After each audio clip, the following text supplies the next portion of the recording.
Добре, тогава вие ми кажете какъв е механизъм, когато този гражданин е в този списък, разбира го в 3 дена, да речем, преди изборите, и как този механизъм сработва, за да получи този гражданин правата си.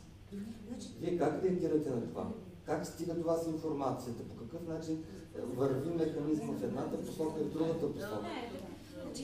Има и последен въпрос. Има ли човек, който е изваден от тези списъци? Колко? Ами вижте, сега това, което се спомня... И по какъв начин е станало? Първото нещо. След като бяха обявени избирателните списъци, наистина имаше хора, които отидаха и се провериха и се установи, че са попаднали в избирателните списъци точно по тази причина.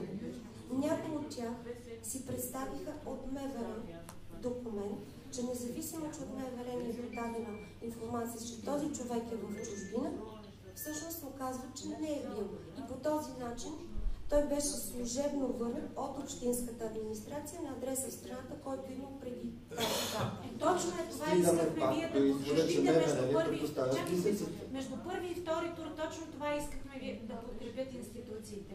Гражданина да може да докаже, че е неправомерно в списъка и да гласува. Тогава ГРАО мълчеше, ЦИК мълчеше, всички излизаха и казваха, защото в закона пише, че не може. Не може, не сме ние в ГРАО, които да го решаваме това нещо.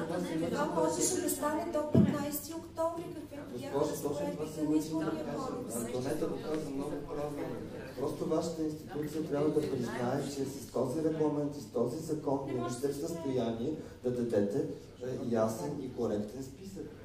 Не става въпрос за вашата работа, въпросът на възможност на цялата тази организация или структура да свърши тази работа, защото тя ползва други данни, върху които няма контрол. Да, стига. Да, точно това се мъчат да кажа ясни много неща. Благодаря ви много. Финални думи на Антонета Цонева, макар че станахме наполовина. Аз няма да казвам нищо повече, освен да ви припомня как се казваше тази дискусия. Избори 2013, такива каквито ги направи. И в този смисъл подкрепям това, което каза Мая Манолова. Вижте, хора, от нас зависи. Институциите ще правят това, докъдето стига техния интерес.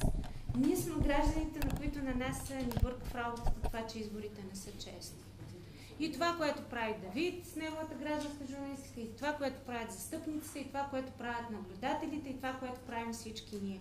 Изборите в България ще са такива, каквито ние си ги направим. Такива са изборите в Русия, това, което ще видите тази седмица, такива бяха преди. Хората правят изборите, не институциите. Ние трябва да обърнем, да, институциите гарантират, че законът ще се изпълни, но честността на процеса зависи от всичките тези доброволци и от всичките тези хора, политически съпортери, участници в комисии, които правят и гарантират процес. Това е уникалният процес на предаването на властта от едни хора на други хора без кръв. И той става с хората и през хората.